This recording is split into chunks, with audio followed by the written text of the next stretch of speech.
Mi marido pidió el divorcio lavando fresas para otra. Acepté. Al día siguiente, descubrí que tenía 3 meses de vida y él supo que mis padres habían fallecido. Yo estaba acostada en la mesa de cirugía después de un aborto espontáneo cuando ellos tuvieron un accidente de coche. Acababa de perder al segundo hijo que esperaba de Diego Ramírez. En el velorio de mis padres, marqué varias veces a Diego, hasta que contestó su amiga de la infancia, Natalia Pérez, con la voz impaciente. ¿El Diego está lavando fresas para mí? ¿Qué quieres? Abrazando la urna con las cenizas de mis papás, con la cara completamente vacía, respondí, nada. Solo dile a Diego que, cuando termine de comerse las fresas, yo acepté el divorcio. Estaba sola cuando llevé los cuerpos de mis padres a cremar, junto con el segundo hijo que había perdido, el mismo que concebí con mi marido, Diego Ramírez. Todos mis familiares vivos en este mundo quedaron sellados en esa cámara de cremación, reducidos a un puñado de cenizas. Pero ya no importaba. Yo también me estaba muriendo. Mis papás siempre fueron gente buena, y por eso muchos parientes y vecinos se presentaron al funeral. La única persona que no apareció fue quien debería haber estado ahí, mi marido. El compadre más cercano de mis padres mencionó el nombre de Diego, y negó con la cabeza lleno de coraje. Me miró con ojos rebosados de compasión. Todos decían lo mismo. Los González siempre fueron buenos, y al final hasta criaron a ese ingrato de Diego Ramírez. Vestida de negro, cargué la urna hasta el lugar del entierro. El cielo estaba nublado, y mi vientre bajo me dolía un poco. Puse la mano encima. Ya había cargado 2 hijos que nunca nacieron, pero bueno, ya que. Su padre no me amaba, así que, naturalmente, tampoco los iba a amar a ellos. Mi muñeca que asomaba por la manga estaba seca, amarillenta, flaca. Recordé las palabras del médico. Solo me quedaban 3 meses de vida, y en esos 3 meses quería llevar las cenizas de mis padres y de mi bebé a ver el mundo una última vez, sin Diego Ramírez. Tomé el celular y marqué el número que sabía de memoria. Nada. En el intento número 13, por fin alguien contestó, pero no era él. Otra vez, la voz melosa y exigente de Natalia. Oye, chica, son las 4 de la mañana en Los Ángeles. Antes yo la hubiera llamado histérica, o lo que fuera, pero ahora mi corazón no sentía nada. Solo dije, tranquila, necesito hablar con Diego de algo. Ella bufó, fría, fastidiada. El Diego está lavando fresas pa' mí. ¿Qué quieres ahora? Estás controlándolo demasiado, ¿no? Acabamos de salir de una reunión pesada y el Diego y yo estamos cansadísimos. Así que habla ya. ¿Qué tienes que decirme? Me quedé en silencio, mirando la urna en mis brazos, y con la cara vacía contesté, nada. Solo dile a Diego que, cuando termine de comerse las fresas, yo acepté el divorcio. Colgué sin esperar su respuesta. Amé a Diego Ramírez por 10 años. Estuve casada con él 5, pero nunca logré calentar su corazón. Ahora estaba decidiendo soltarlo. La siguiente vez que recibí una llamada de Diego fue al día siguiente. Yo acomodaba las cosas de mis papás. Del otro lado de la línea, su voz venía cargada de desprecio. Araceli González, ¿qué estás tramando ahora? Ya te dije 1000 veces. Este viaje con Natalia es solo de negocios. Hiciste llorar a Natalia anoche diciendo que querías divorciarte de mí por su culpa. La Natalia lloró toda la noche. ¿Te parece gracioso? Natalia era de verdad el consentido de Diego. Eligió creer una mentira tan ridícula. Antes yo quizá me hubiera explicado, hasta suplicado. Pero ahora, si quería creerlo, que lo creyera. Mientras limpiaba las fotos de recuerdo de mis papás, respondí bajito. Entonces, ¿cuándo vas a volver? Vamos al registro civil a firmar el divorcio. Pero él se detuvo a la mitad de la frase. Se quedó callado. Pensé que estaba considerando lo de la división de los bienes, así que lo calmé. Tranquilo, no quiero ni un centavo tuyo. Me voy sin nada. Al final, yo no tenía mucho tiempo de vida. No quería nada de Diego. Ya hasta me daba asco. Pero él apretó los dientes y me gruñó con rabia. Araceli González, nunca me voy a divorciar de ti. Olvídate de esa idea. Y colgó de golpe. Me quedé helada.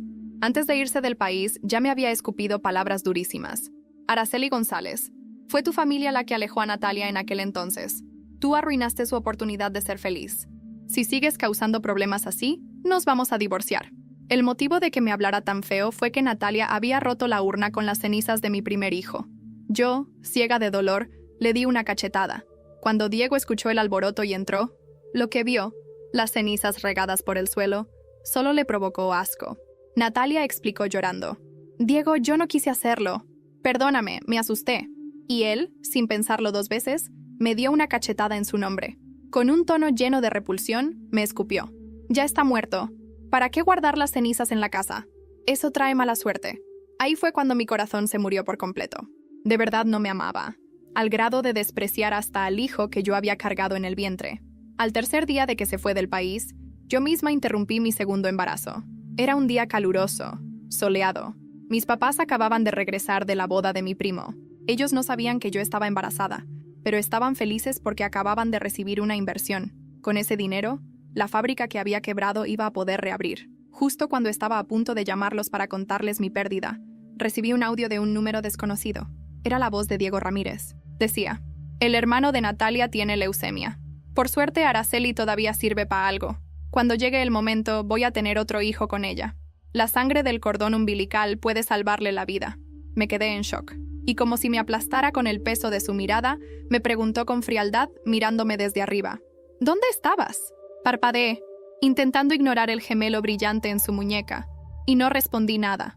Cuando colgué aquella llamada de Diego, mis manos seguían temblando, pero no de rabia, sino de una calma tan fría que hasta me dio miedo. Ya no había lágrimas. Mi rostro estaba seco, como si cada lágrima que alguna vez derramé se hubiera quemado junto con las cenizas de mi primer hijo. El eco de la voz de Natalia resonaba en mi cabeza. El Diego está lavando fresas para mí. Tomé la urna con las cenizas de mis padres, la acerqué a mi pecho y me miré en el espejo del pasillo. Mi cara era la de una mujer que había dejado de luchar. Estaba exhausta, mis mejillas hundidas, mis labios pálidos, la piel amarillenta que me recordaba cada segundo que me quedaban solo 3 meses de vida. Me quedé allí parada, con la mirada fija en mis propios ojos, hasta que el celular volvió a vibrar. Era Diego otra vez. ¿Qué quieres ahora, Araceli?, escupió, sin darme tiempo a responder. ¿Ya armaste otro drama con tus vecinos? Natalia está cansada de que la metas en tus problemas. Me mordí el labio para no contestar con rabia. Lo escuché un segundo más y luego dije, bajito, con la voz quebrada pero firme: Diego, voy a firmar el divorcio en cuanto regreses. No quiero nada tuyo. Del otro lado hubo un silencio extraño, como si no esperara escuchar eso. Luego su voz cambió de tono, con un filo que me atravesó el pecho. Tú no me vas a dejar a mí, Araceli. Entiéndelo bien. Yo decido cuándo termina esto. Colgó de golpe. Me quedé con el celular pegado a la oreja, escuchando el pitido vacío, como si me hubieran cerrado una puerta en la cara. Respiré profundo. Mis dedos acariciaron la madera fría de la urna. Recordé a mi mamá en la cocina, riendo mientras pelaba mangos, a mi papá contándome historias en la sala después de cenar. Ellos no estarían orgullosos si me veían así, rota, encadenada a un hombre que nunca me quiso. Tenía que hacer algo. Esa noche no dormí. Fui sacando cosas del closet y llené una maleta pequeña. Ropa cómoda, los papeles médicos, una carpeta con las escrituras de la casa de mis padres, la única herencia, y por supuesto, la urna. No tenía un plan claro, pero sabía que tenía que salir de Ciudad de México. Cuando amaneció, caminé hasta la central de autobuses. El aire olía a gasolina y a café barato. La gente corría de un lado a otro con mochilas y niños llorando. Yo avancé despacio, abrazando mi maleta contra el vientre adolorido. Cada paso me recordaba la fragilidad de mi cuerpo. Al comprar el boleto, la muchacha de la taquilla me preguntó: ¿A dónde viaja, señora? La palabra señora me sonó extraña, como si me hubiera envejecido 10 años en 3 meses. Respondí sin pensarlo: a Oaxaca. Ella levantó la vista, sorprendida por mi tono decidido. Asentí, como confirmando algo que recién había decidido en ese momento. Oaxaca. Era el lugar donde mis papás siempre soñaron con llevarme de niña, a conocer Monte Albán, pero nunca pudieron. Ahora, yo los llevaría a ellos, aunque fuera en cenizas. El autobús salió a las 6 de la tarde. Me senté junto a la ventana y observé cómo las luces de la ciudad quedaban atrás. Los pensamientos me golpeaban como olas. ¿Qué haría Diego cuando regresara y no me encontrara? ¿Me buscaría? ¿O se hundiría más en los brazos de Natalia? Una parte de mí todavía quería una señal suya, aunque fuera un insulto, para sentir que alguna vez le importé. Ya cerca de la medianoche, el celular vibró otra vez. Contesté con el corazón en la garganta. ¿Araceli? Era la voz de Diego, cargada de rabia. ¿Dónde estás? No respondí. Me limité a mirar la urna en mis brazos. El silencio fue mi única respuesta. ¿Qué demonios estás tramando?, gruñó. No me vas a dejar en ridículo. Te lo juro. Si no regresas, voy a ir por ti. Colgó.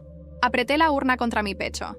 Mis padres estaban conmigo, y aunque ya no estaban vivos, me sentí menos sola que nunca. Cerré los ojos. Afuera, las luces de los pueblos pasaban rápidas, como estrellas fugaces. Pero al despertar al amanecer, con el sol bañando las montañas de Oaxaca, recibí un mensaje inesperado en mi celular. No era de Diego, era de un número local. El texto decía: Señora Araceli, lamento molestarla. Soy enfermera en el Hospital General de Oaxaca. Si puede venir, hay algo importante que necesita saber sobre sus análisis. Me quedé helada. Yo nunca había enviado mis estudios médicos a Oaxaca. ¿Quién tenía mis análisis? ¿Y por qué justo en ese lugar al que acababa de llegar?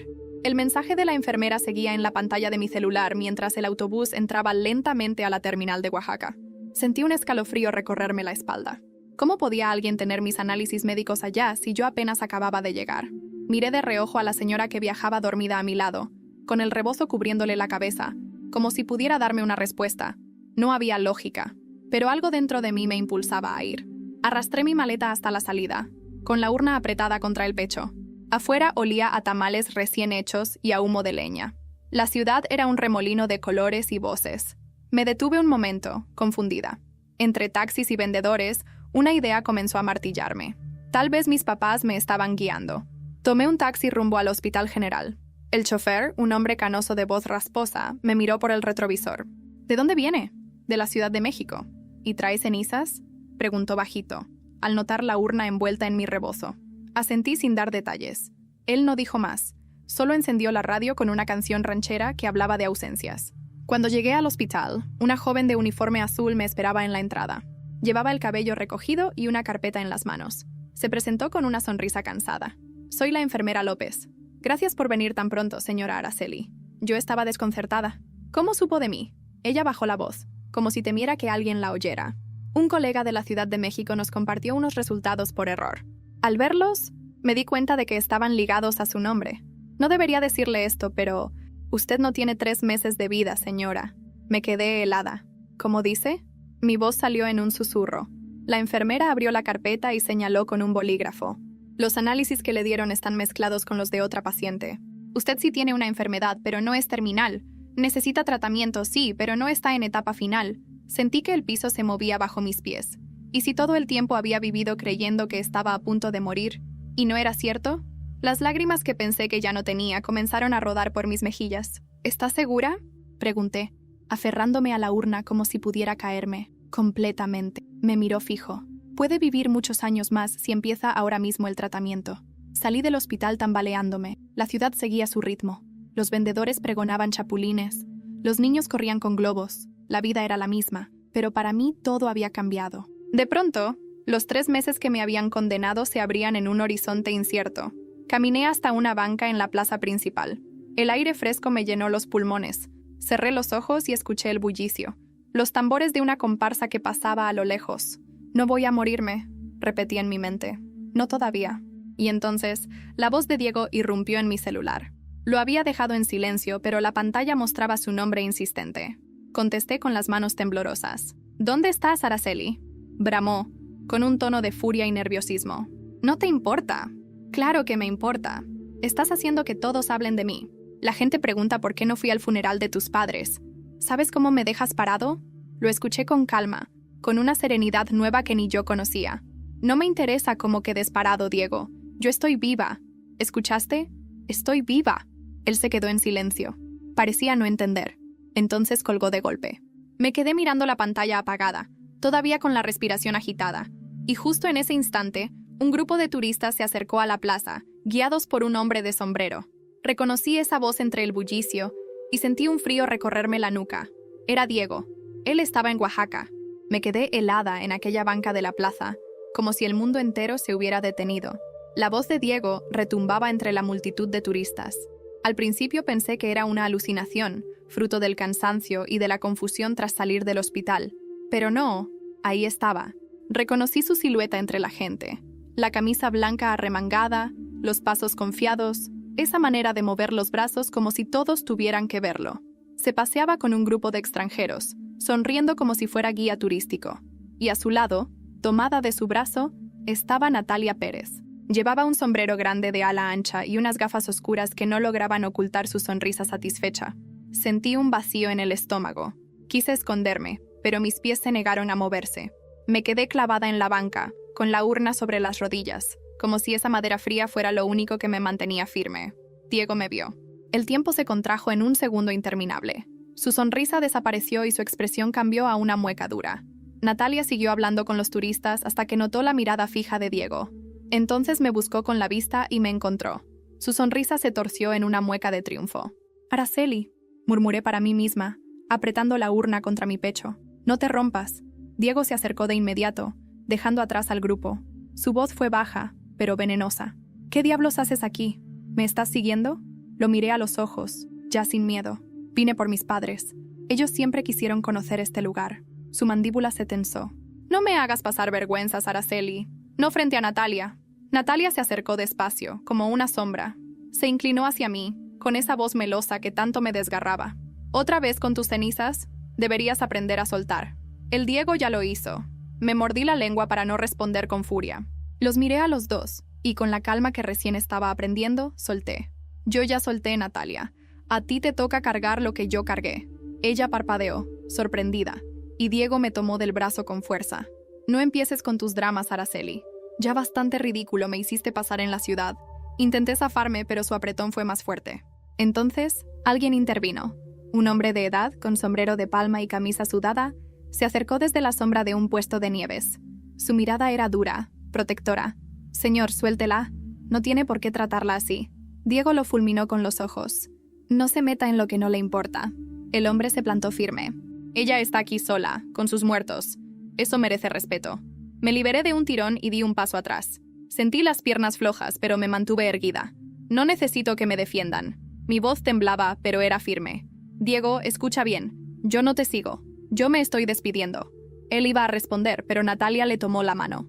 «Vámonos, Diego».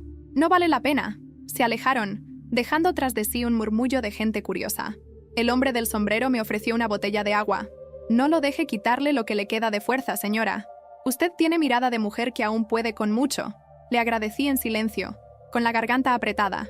Esa noche me hospedé en una posada sencilla cerca del Zócalo. No podía dejar de pensar en lo ocurrido. Los había visto juntos, en carne y hueso, en Oaxaca, justo cuando yo intentaba empezar un nuevo camino. ¿Coincidencia? ¿Destino? No lo sabía. Me recosté en la cama con la urna junto a mí y el celular vibró otra vez. Un mensaje, pero no de Diego. Era un número desconocido. Abrí el texto y me quedé sin aliento. «Señora Araceli, lamento informarle que hubo un accidente en la carretera hacia Huatulco. Un vehículo con placas registradas a nombre de Diego Ramírez fue encontrado volcado. Necesitamos que venga a reconocerlo». Cuando leí ese mensaje, el celular casi se me resbaló de las manos. Sentí un mareo, como si el aire me faltara. ¿Un accidente? ¿Diego? ¿Era posible que todo hubiera terminado de golpe? Me quedé sentada en la cama de la posada, abrazando la urna de mis padres, sin saber si debía alegrarme, llorar o simplemente no creerlo. A pesar de todo el dolor que me había causado, imaginarlo muerto me dejó una sensación amarga, como si la vida me estuviera poniendo una prueba cruel. ¿Qué se hace cuando quien más te destruyó, de pronto, desaparece?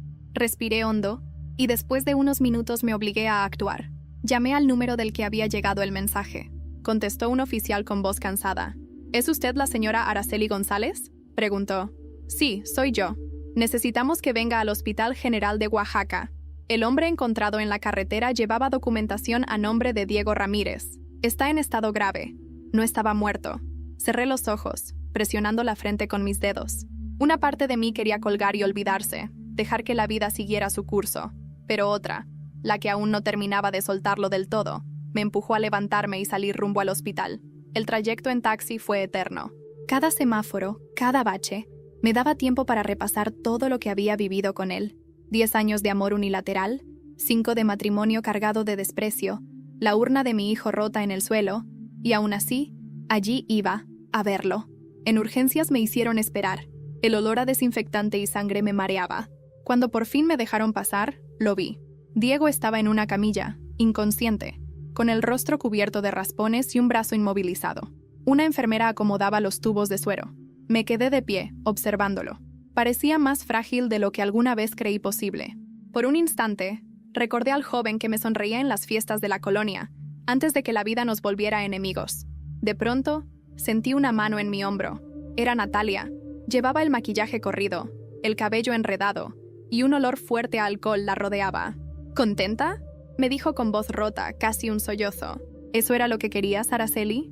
¿Verlo así? La miré fijo. No, Natalia. Lo que yo quería era que me amara. Y nunca pasó. Ella apretó los labios. como si quisiera gritarme, pero no le salían las palabras. Se dejó caer en una silla, cubriéndose la cara con las manos. «Él no es lo que tú crees», murmuró entre lágrimas. «Ni conmigo ni contigo. Diego siempre estuvo en guerra con todos. Y yo pensé que conmigo iba a ser diferente. Pero no. Sus palabras me sorprendieron. Natalia, la mujer que se había burlado de mí tantas veces, estaba rota igual que yo. Pasaron unas horas en silencio, interrumpidas solo por los pitidos de las máquinas, hasta que de pronto Diego abrió los ojos. Su mirada me buscó, y cuando me reconoció, frunció el ceño. «¿Qué haces aquí?», susurró con voz débil. Natalia se inclinó para tomarle la mano, pero él la apartó. Señaló hacia mí, con los ojos llenos de ira. «Tú me trajiste mala suerte, Araceli. Desde que me casé contigo todo se vino abajo». Tragué saliva, conteniendo las ganas de llorar. Me acerqué despacio hasta quedar frente a él. «Yo no soy tu mala suerte, Diego. Soy tu espejo. Lo que me hiciste a mí se te está regresando». Él cerró los ojos, exhalando con rabia, y la enfermera lo obligó a calmarse. Me giré hacia la puerta, lista para irme. Antes de salir, Natalia me detuvo del brazo. «Araceli», su voz era apenas un susurro. «Hay algo que tienes que saber. Diego, planeaba usarte de nuevo. No solo por lo del cordón umbilical. Tenía pensado algo peor». Me quedé helada. La miré, buscando respuestas, pero Natalia se llevó un dedo a los labios, como si temiera que alguien más escuchara. «Si quieres la verdad, búscala en la casa vieja de sus padres, en Puebla. Ahí están todas las pruebas». Me soltó y bajó la mirada. Salí del hospital con el corazón desbocado. No sabía si Natalia decía la verdad o si era solo un intento de vengarse de Diego, pero esas palabras me taladraban la cabeza. Mientras caminaba por la calle oscura de regreso a la posada, el celular vibró con un mensaje nuevo. Era de un número oculto. El texto decía: «Ya sabemos que estuviste en el hospital. Ten cuidado, Araceli. No vuelvas a Puebla». Esa noche no pude cerrar los ojos. El mensaje seguía brillando en la pantalla de mi celular como una amenaza escrita con fuego. «No vuelvas a Puebla». Me quedé sentada en la cama de la posada, con la urna de mis padres en mis brazos. La miraba como si ellos pudieran darme una señal. ¿Era una trampa? ¿Un aviso real? Natalia me había dicho que en la casa vieja de los padres de Diego estaban las pruebas de algo peor. ¿Pero qué podía ser peor que lo que ya había vivido? Al amanecer, bajé al comedor de la posada. Una señora gorda, de cabello recogido, me sirvió un café negro y un pan dulce. Me miró con curiosidad, quizá por las ojeras marcadas en mi rostro. «Se ve cansada, hija. ¿Va de viaje largo?» «Sí, tal vez hasta Puebla», respondí casi en un susurro. Ella frunció el ceño. «La carretera está pesada estos días. Mejor cuídese». Tomé el café, dejando que el calor me devolviera un poco de fuerzas. Mientras tanto, mi mente se llenaba de preguntas. Natalia no tenía razones para ayudarme. ¿O sí? Tal vez estaba tan harta de Diego como yo lo estuve alguna vez. Tal vez esa era su forma de advertirme. Decidí arriesgarme. Decidí, si la verdad estaba allá, tenía que verla con mis propios ojos. Compré un boleto de autobús a Puebla esa misma tarde. Durante el trayecto, las montañas y los campos pasaban como un desfile interminable. Yo acariciaba la urna con mis dedos, hablándole a mis padres en silencio. «Denme fuerzas. Si estoy equivocada, que sea la última vez. Si estoy en lo cierto, que todo salga a la luz». Llegué a Puebla ya entrada la noche. Me hospedé en una pequeña posada cerca del centro histórico. El recepcionista me señaló con un mapa cómo llegar al barrio donde estaba la casa de los Ramírez, una vieja construcción que según él llevaba años deshabitada. El camino estaba casi desierto. Solo algunos perros ladraban detrás de las rejas oxidadas y el aire olía a humedad y polvo. La fachada de la casa de los Ramírez me pareció más siniestra de lo que recordaba. Paredes descascaradas, ventanas cubiertas de madera podrida, el portón inclinado como si fuera a caerse. Empujé la puerta y entré. El interior estaba oscuro, pero mis pasos levantaban nubes de polvo. Recordaba esa casa de visitas familiares años atrás, cuando los padres de Diego aún vivían. Olor a café, fotos colgadas en las paredes, la risa de su madre recibiéndonos. Ahora todo era un esqueleto vacío.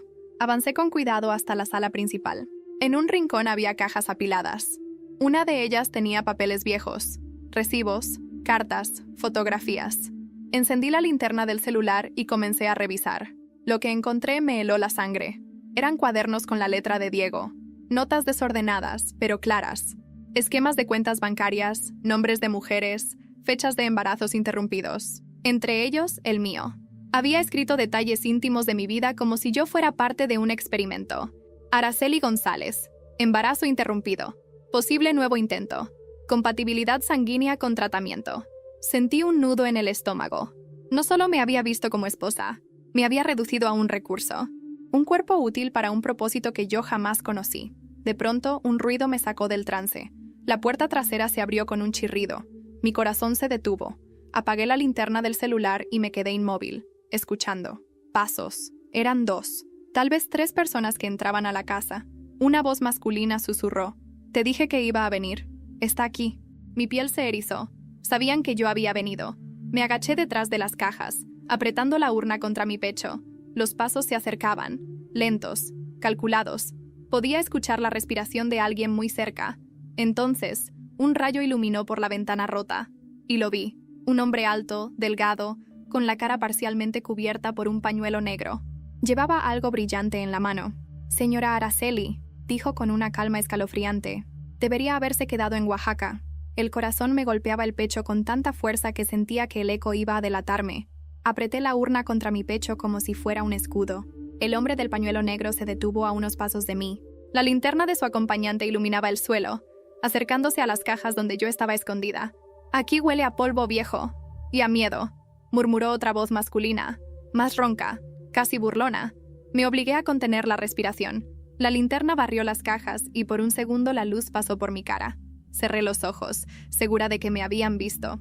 Pero en ese instante, un trueno sacudió la casa. El viento hizo que la puerta del frente se golpeara contra la pared con un estruendo.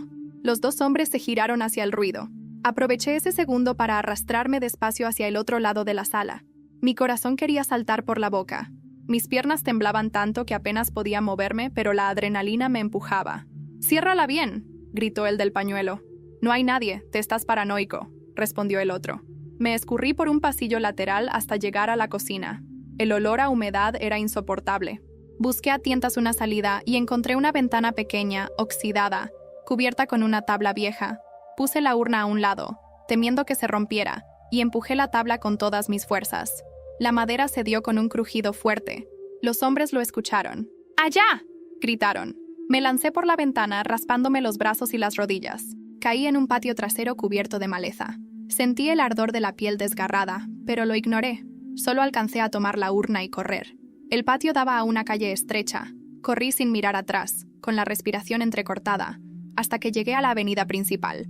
Allí había luces, gente, puestos de comida. Nadie parecía notar que yo estaba a punto de desmoronarme. Me refugié en una fonda.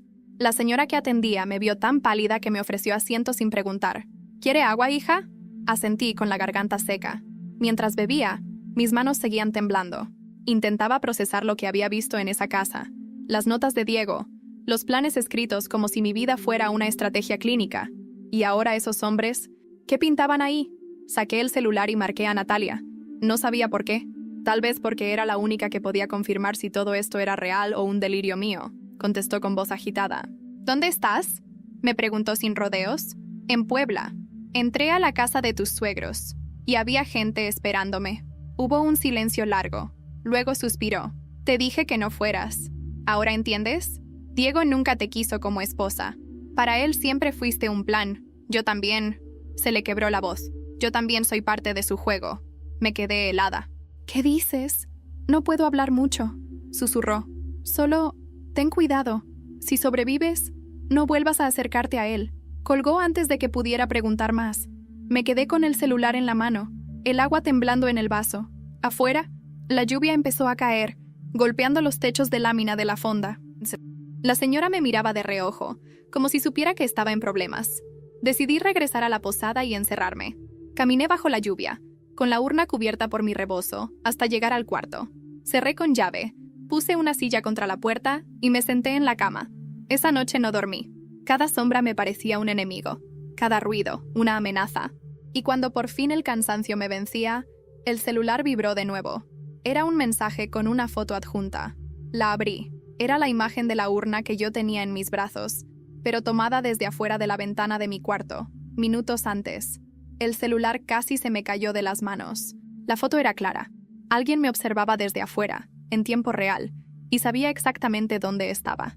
Corrí hacia la ventana con el corazón desbocado, pero afuera solo vi la calle vacía, mojada por la lluvia, los faroles titilando como si también tuvieran miedo. Cerré las cortinas de golpe, apagué la luz y me senté en la esquina de la cama con la urna apretada contra el pecho. Mis padres estaban allí, en ese polvo sagrado, y yo me sentía incapaz de protegerlos. El celular volvió a vibrar. Esta vez no lo contesté. Lo lancé dentro del cajón de la mesita y me tapé los oídos. No quería escuchar más amenazas. Pasaron horas, o tal vez minutos. El sonido de la lluvia terminó por convertirse en un arrullo extraño que me adormeció. Cuando abrí los ojos, ya era de día. La luz del sol entraba tímida por los bordes de la cortina. Por un momento pensé que todo había sido una pesadilla, hasta que escuché un golpe seco en la puerta. Señora Araceli. Era la voz del recepcionista. Alguien la busca en la entrada. Me quedé inmóvil, sin responder. El silencio fue tan largo que el hombre agregó, nervioso. Dice que es de su familia. Mi sangre se heló. No tenía familia viva. Abrí la puerta apenas unos centímetros y le grité. Dígale que se equivoca. No tengo familia. El recepcionista dudó. Se ve insistente, señora. Un hombre mayor. Dice que conoció a sus padres. Me armé de valor y bajé las escaleras. En la recepción había un hombre de cabello cano, delgado, con la piel curtida por el sol. Llevaba un bastón de madera y una carpeta bajo el brazo. Sus ojos eran pequeños, pero brillaban con intensidad. ¿Usted es Araceli González?, preguntó. Asentí, con cautela. Soy Tomás Herrera. Fui compadre de su padre. Lo conocí desde chamaco. Me quedé boquiabierta. Recordaba vagamente su nombre, mencionado en las sobremesas familiares, pero nunca lo había visto en persona. Su padre me pidió que si algún día pasaba algo, yo la buscara. Y pasó. Abrió la carpeta y me mostró una carta con la letra de mi papá. Temblando la tomé. Reconocí la caligrafía. Era breve, pero clara. Si lees esto, hija, significa que ya no estamos contigo. No confíes ciegamente en Diego. Él no es quien aparenta. Si algún día necesitas respuestas, Tomás sabrá dónde encontrarlas. Levanté la vista con el corazón en la garganta. ¿Qué significa esto, don Tomás? Él apretó los labios con un gesto grave.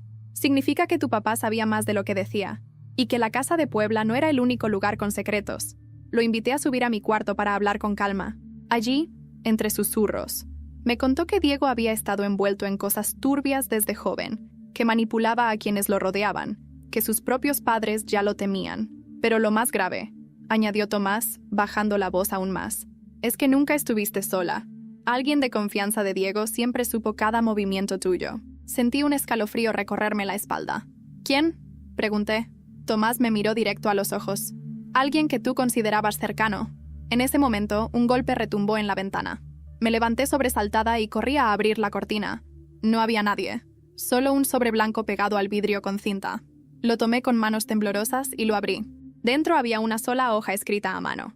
Araceli, tu viaje apenas comienza, y la persona en quien menos confías será quien intente salvarte. Me quedé paralizada. Tomás me observaba con el rostro serio, como si esa advertencia confirmara algo que él ya sospechaba. Hija, dijo con voz grave, tienes que decidir si quieres seguir descubriendo la verdad, aunque te duela más de lo que ya sufriste. Y antes de que pudiera responder, mi celular vibró en el cajón. Lo saqué. Era un mensaje de Natalia. Araceli, nos tenemos que ver. Lo de anoche no fue un accidente. Y si no me crees, te mostraré lo que Diego planeaba hacer contigo. Me quedé mirando la pantalla del celular con la respiración entrecortada. Natalia. Otra vez Natalia. Como un fantasma que aparecía cuando menos la esperaba. Lo de anoche no fue un accidente, había escrito. Mis manos sudaban. El recuerdo de la foto tomada desde mi ventana aún me erizaba la piel. Don Tomás me observaba desde la silla, con la serenidad de alguien que ya había visto demasiado en la vida. ¿Quién es?, preguntó. Natalia, respondí, casi sin voz. Quiere verme. Dice que tiene pruebas de lo que Diego planeaba. Él entrecerró los ojos desconfiado. Si vas, que sea en un lugar público. Y no vayas sola. No tengo a nadie más, don Tomás. Entonces yo voy contigo. Acepté. Sentía que si me quedaba sola iba a enloquecer. Natalia propuso vernos en un café cerca del centro histórico de Puebla. Caminé hasta allá con la urna de mis padres en un rebozo, como siempre, y con don Tomás apoyando su bastón a mi lado. El café estaba medio vacío. Natalia estaba en una mesa del fondo, sin maquillaje, el cabello recogido a la fuerza, con un cigarro consumiéndose en el cenicero. Cuando me vio, me hizo una seña apresurada. «Llegaste», dijo con voz ronca como si no hubiera dormido. Sus ojos estaban rojos, pero no de llanto, de cansancio y miedo. Nos sentamos. Don Tomás permaneció de pie, vigilando, como una sombra protectora. Natalia sacó un sobre manila de su bolso y lo empujó hacia mí. Aquí está todo. Papeles, grabaciones, hasta fotos. Diego me usó a mí tanto como a ti. Yo pensé que me quería, pero solo me tenía de tapadera.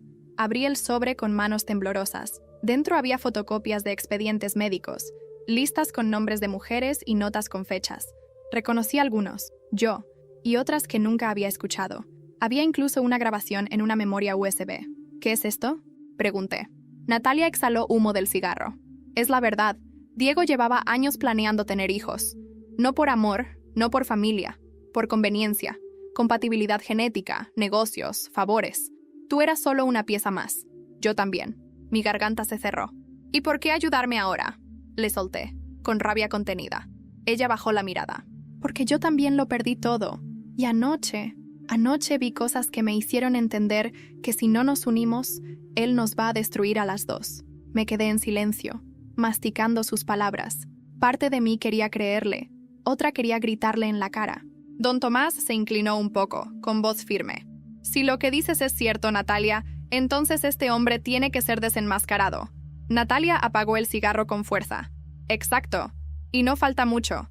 Diego planea volver a México en pocos días. Cree que tú, Araceli, vas a correr detrás de él como siempre, pero no sabe que ya no eres la misma. Nos quedamos las tres figuras en esa mesa. Yo, destrozada pero en pie. Natalia, derrotada pero con rabia. Y don Tomás, el guardián inesperado. De pronto, mi celular vibró. Lo saqué con el corazón acelerado. Era un mensaje de un número desconocido. Otra vez. Solo decía, ya vimos lo que Natalia te entregó. Ella no llegará viva a la noche si no lo devuelves. Levanté la vista lentamente. Natalia me miraba con los ojos abiertos de par en par, como si supiera que el reloj había empezado a correr. El mensaje seguía encendido en la pantalla de mi celular. Ella no llegará viva a la noche si no lo devuelves. Sentí que el aire me abandonaba. Levanté la vista despacio. Natalia me miraba como si ya hubiera leído la sentencia en mis ojos. ¿Qué pasa?, preguntó con un hilo de voz. Tragué saliva. Nos están vigilando. Saben que me diste esto. Y amenazan con matarte. Natalia palideció. Aplastó el cigarro con tanta fuerza que se le partió la uña. Ya lo esperaba, murmuró. Con Diego siempre es así. Nada queda impune. Don Tomás golpeó el bastón contra el piso. Entonces no podemos quedarnos aquí. Vámonos ya. Salimos del café apresurados. La tarde caía sobre Puebla, con el cielo gris y el aire húmedo. Caminamos por calles empedradas hasta llegar a la posada donde me hospedaba. Cerramos puertas y ventanas, y nos quedamos los tres en silencio, como fugitivos. Natalia encendió otro cigarro con manos temblorosas. Si quieren matarme, que lo hagan de una vez. Ya no tengo nada que perder. Claro que tienes, le respondí, con la voz más firme de lo que sentía. Tienes la verdad. Y eso, aunque no lo creas, es lo único que nos queda para pelear. Me miró con ironía. ¿Y qué vas a hacer, Araceli? ¿Llevar estas pruebas a la policía? ¿A quién le van a creer? ¿A Diego, el empresario exitoso, el buen hijo de familia? ¿O a ti, una mujer enferma que él abandonó y que viaja con urnas bajo el brazo? Sus palabras me golpearon fuerte porque tenían razón, pero en ese instante, don Tomás habló. Entonces no será la policía, será la gente, la comunidad, los que conocieron a tu familia, Araceli. Ellos saben quién eres. Si ven estas pruebas, si escuchan estas grabaciones, la historia va a cambiar. Me quedé pensando. Sí, no era un plan de tribunales, sino de dignidad. Mostrar al mundo quién era realmente Diego. No para destruirlo por venganza, sino para liberarme al fin. Esa noche revisamos el contenido del sobre. Natalia conectó la memoria USB en una vieja laptop que había en la posada. La grabación era clara. La voz de Diego, fría, calculadora, hablando con otro hombre. No importa quién sea la madre. Lo que importa es la sangre. Araceli todavía sirve, y si no, buscaremos otra. El cordón umbilical es la clave. No es personal. Es utilidad. Mis manos se crisparon. Don Tomás apretó los labios con rabia. Natalia lloraba en silencio, fumando sin parar. Ahí lo tienen, dijo ella. El hombre que nos destruyó a las dos. El silencio se volvió insoportable. Salí al balcón para respirar. La calle estaba vacía, mojada aún por la lluvia del día anterior. Y de pronto lo vi. Un coche negro estacionado a unos metros con los vidrios polarizados. Su motor estaba apagado, pero yo podía sentir la mirada detrás del cristal. Me congelé. Natalia se asomó detrás de mí y lo vio también. Ya nos encontraron, susurró. Antes de que pudiera reaccionar, el celular volvió a vibrar. Esta vez era una llamada. Contesté con la garganta seca. Araceli. Era la voz de Diego, cargada de odio y control. Entrégame lo que Natalia te dio. Esta es tu última oportunidad. Si no, mañana no quedará nada de ti para llorar. Y colgó. Me quedé con el celular pegado al oído, con el corazón ardiendo. Lo que alguna vez fue mi esposo me estaba declarando la guerra. Y ahora no solo mi vida, sino también la de Natalia y la de don Tomás estaban en riesgo. Respiré hondo y apreté la urna contra el pecho. Por primera vez sentí que mis padres estaban conmigo de verdad. No voy a huir más, dije en voz alta. Si Diego quiere verme caer, tendrá que hacerlo frente a todos. La decisión estaba tomada. Al día siguiente, esas pruebas verían la luz. Pero esa misma noche, mientras intentábamos dormir en turnos, un golpe ensordecedor sacudió la puerta de la posada. Los vidrios temblaron. Una voz rugió desde afuera. «Ábranla o la tiramos abajo». Los golpes contra la puerta resonaban como martillazos en mi pecho. Natalia me miraba con los ojos desorbitados, aferrada al sobre con las pruebas, mientras don Tomás se incorporaba trabajosamente, levantando el bastón como si pudiera enfrentarse a cualquiera. «No van a parar», susurró él, con voz grave. «Si abrimos, nos destruyen. Si resistimos, tal vez tengamos una oportunidad». El miedo me paralizaba, pero una calma extraña empezó a recorrerme. No iba a seguir huyendo. Caminé hasta la ventana y abrí las cortinas de golpe. Afuera, al menos 4 hombres de chaqueta oscura rodeaban la entrada de la posada. Detrás de ellos, un coche negro esperaba con el motor encendido. Saqué el celular, con las manos temblorosas, y empecé a grabar. «¿Qué haces?», preguntó Natalia aterrada. «Si vamos a caer, que todos vean quién nos está cazando». Me acerqué a la puerta. Los golpes continuaban. Respiré hondo y grité con todas mis fuerzas. «Si me tocan, el mundo sabrá quién es Diego Ramírez y lo que planeaba hacer». «¡Ya no tienen cómo callarme!». Hubo silencio del otro lado. Solo se escuchaba la lluvia golpear el pavimento. Después, los pasos se alejaron. El motor del coche rugió y en cuestión de segundos todo quedó vacío. Me derrumbé en el suelo, temblando. Natalia corrió hacia mí, llorando, y don Tomás nos cubrió a las dos con sus brazos frágiles pero firmes. Esa noche, nadie durmió. A la mañana siguiente, reuní todo el valor que quedaba en mí. Fui con Natalia y don Tomás al mercado municipal, donde todos los vecinos se congregaban. Allí, frente a comerciantes, clientes y curiosos, subí a una mesa de madera y mostré las copias de los documentos, los cuadernos, las grabaciones en la laptop de la posada. La voz de Diego salió de las bocinas portátiles de un vendedor, fría, calculadora, hablando de mí como un recurso. La gente se quedó en silencio, algunos horrorizados, otros murmurando indignados. «Él es Diego Ramírez», dije con la voz quebrada pero firme. «Mi esposo. El hombre que me negó en el funeral de mis padres.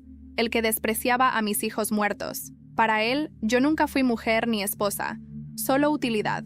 Las lágrimas me corrían por el rostro, pero no me escondí.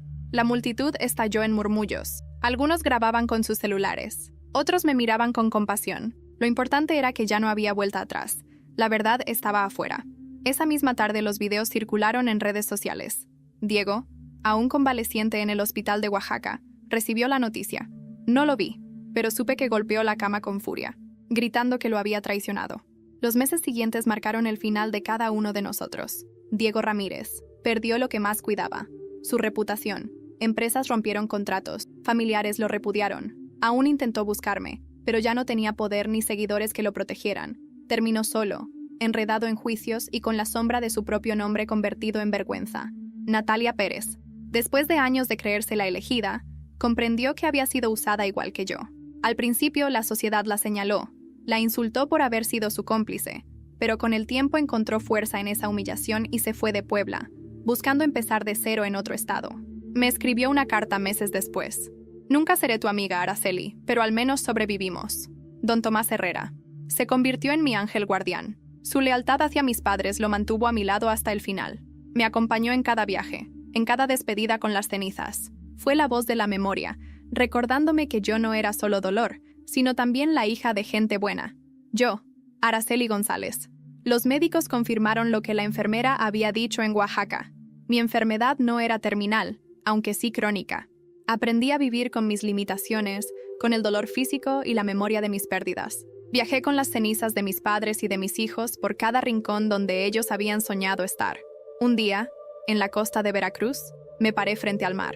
Abrí la urna, dejé que el viento se llevara las cenizas y susurré. Ya están libres. Y yo también. Por primera vez en años, sentí paz. Y aunque mi cuerpo seguiría cargando cicatrices, mi espíritu ya no estaba atado a Diego Ramírez ni a su sombra. La historia terminó donde debía, conmigo soltando.